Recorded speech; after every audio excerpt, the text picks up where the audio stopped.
Alright guys, so this is part 3 of what turned into a drive shaft and ball joint job on the Subaru, because as you saw in part 1, somebody forgot to chock the wheel in the back, and I don't know who that was, because I would never do that.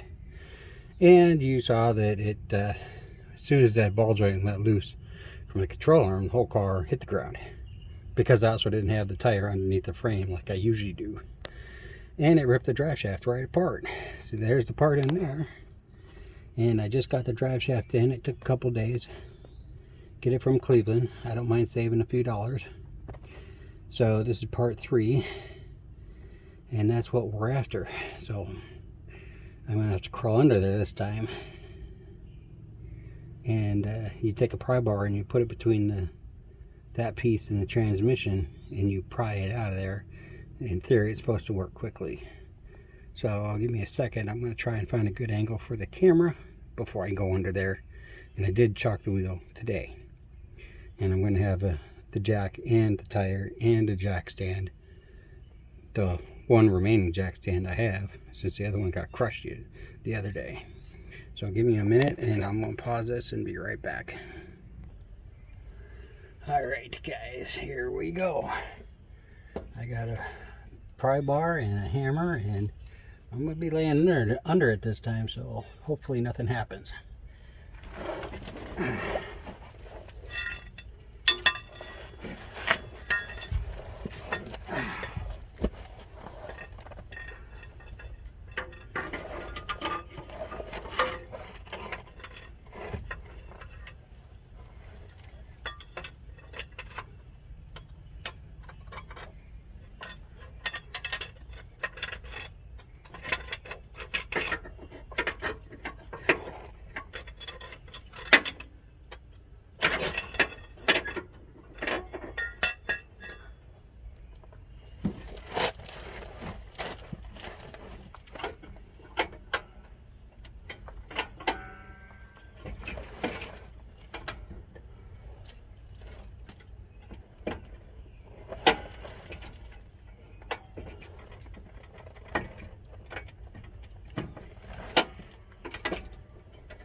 Okay, that didn't go. What I did was try to take the come on out. I don't need that anymore. So it's kind of in the way now.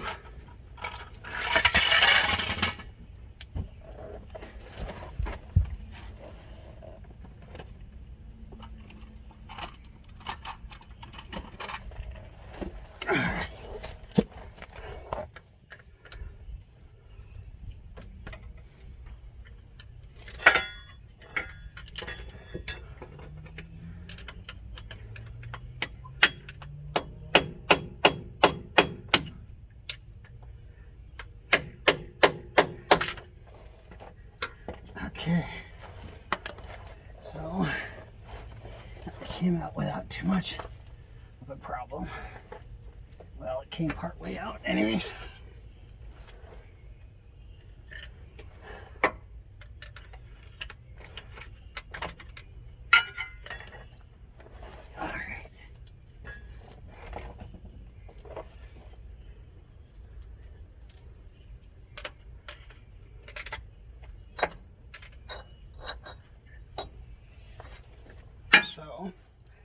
here it is. The tail shaft for the front drive shaft on the driver's side.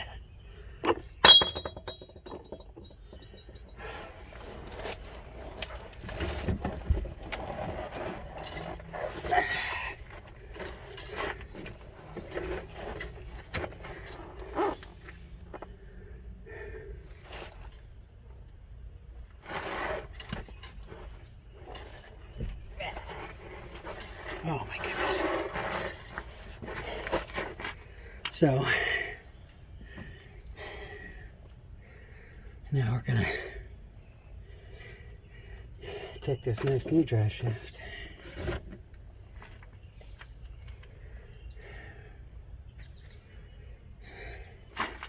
and slide it through here around the camera. Hopefully it don't hit you guys. And you got to carefully set it into that hole.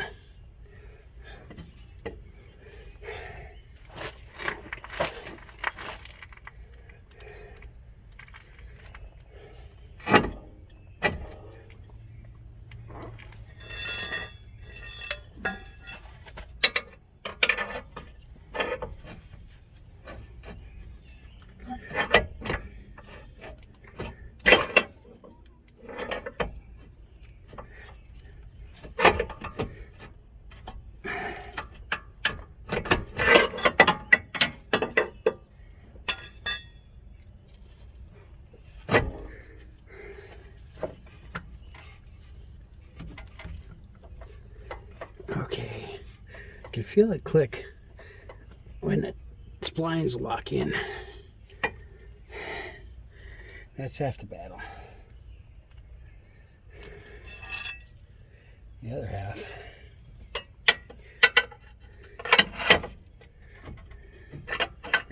is trying to get that back together.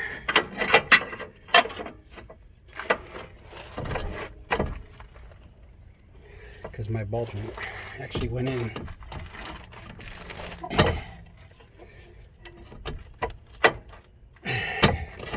And I don't need it in yet.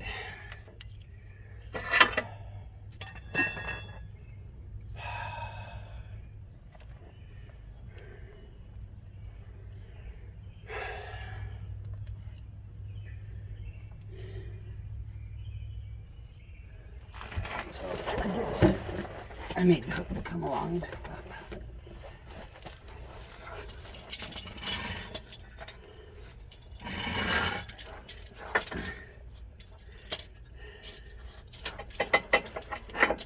Apparently I should have just left it out there.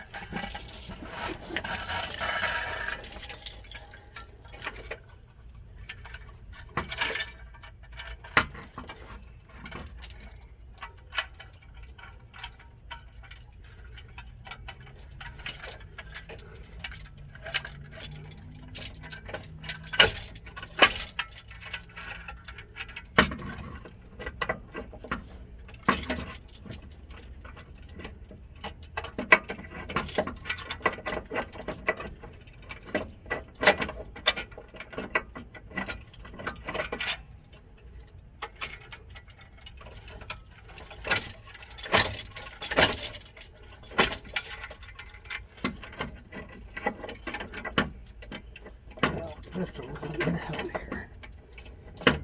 Awesome. There we go.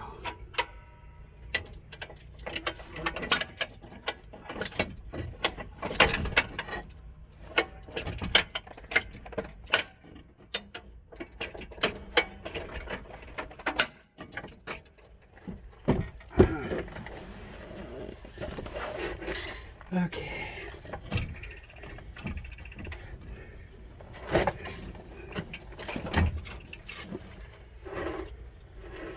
All right. So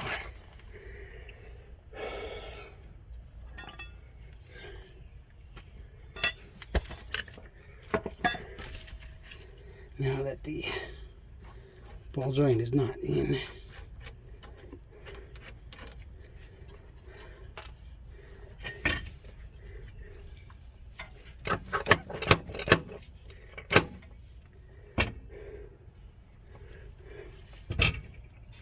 we're going to slide the shaft through the spindle.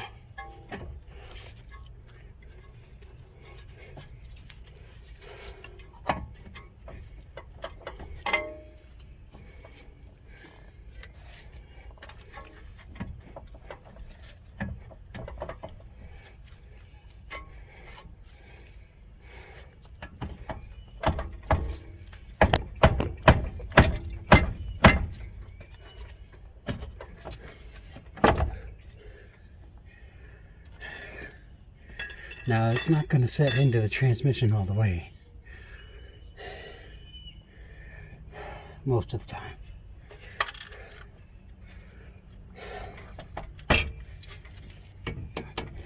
Most of the time you got to tap it in.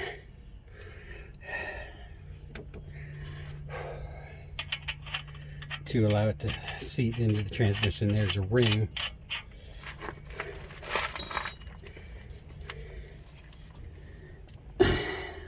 There's a ring right here that clicks in when it's sealed completely to the transmission. So we got to go under there, and hopefully it's already in. If not, got to persuade it a little bit with a hammer.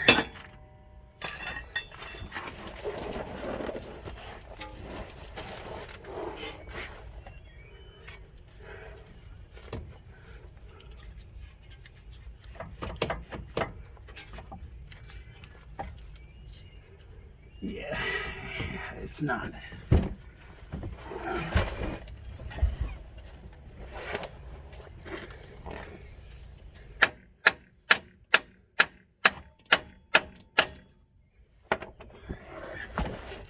Moved a little bit,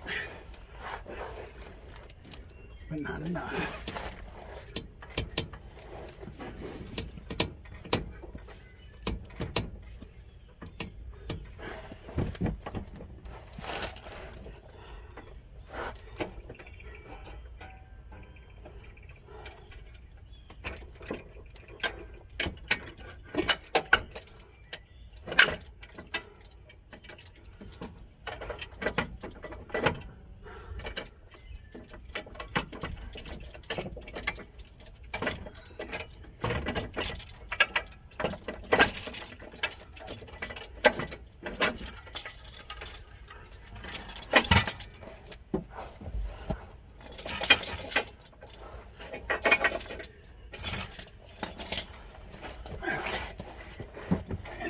Out of the way.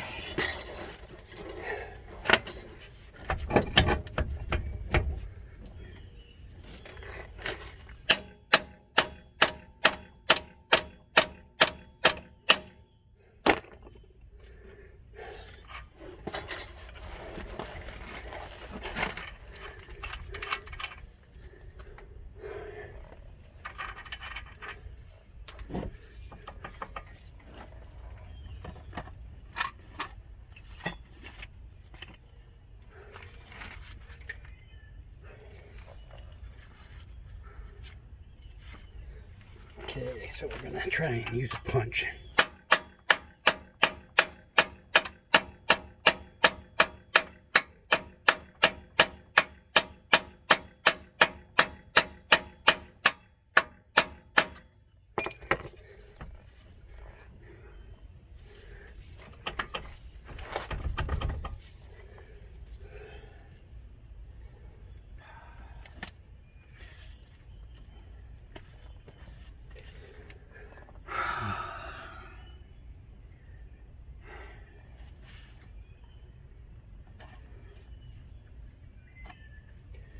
So apparently part 3 is going to fight me too.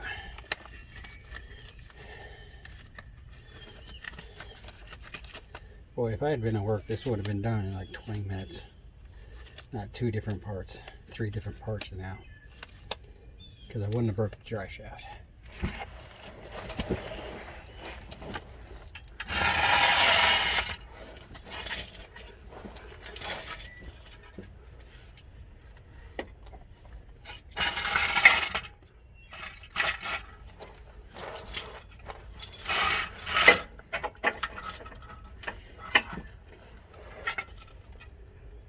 It's nowhere near. it needs to be.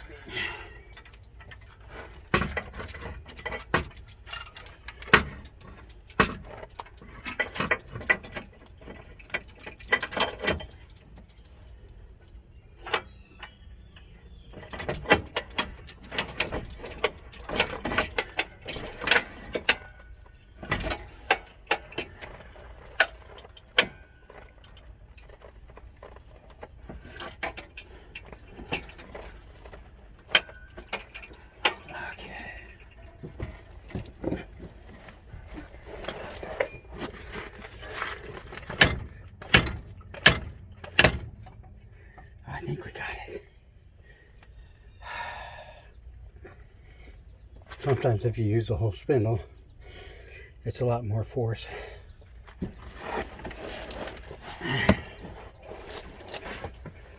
And it worked. Yay. So now,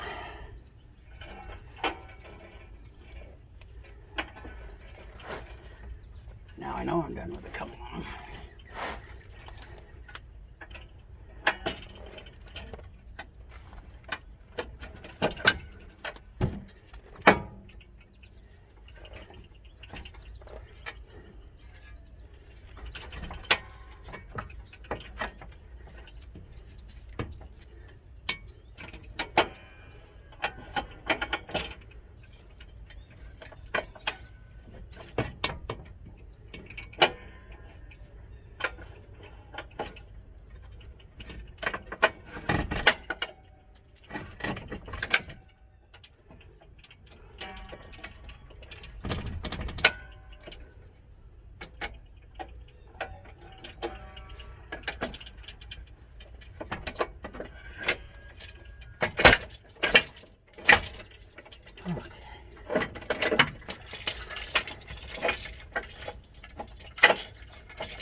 So that worked out better. Much better.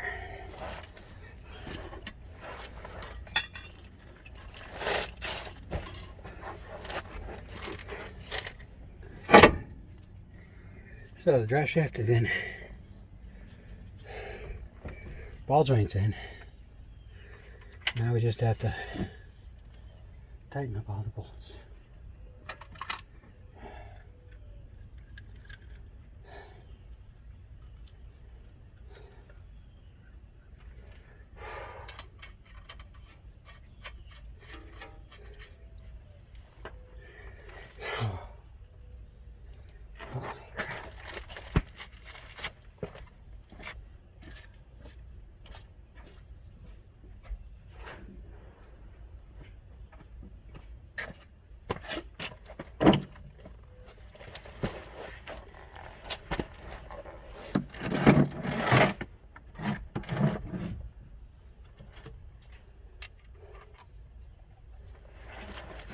The new shaft nut is pretty new shaft nut is again a 32 millimeter.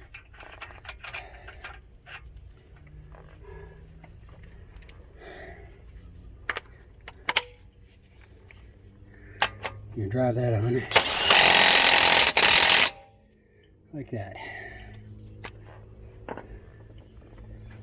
And a ball joint nut.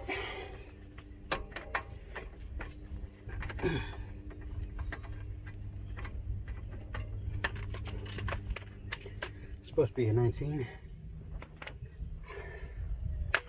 but we'll put a 20 on there.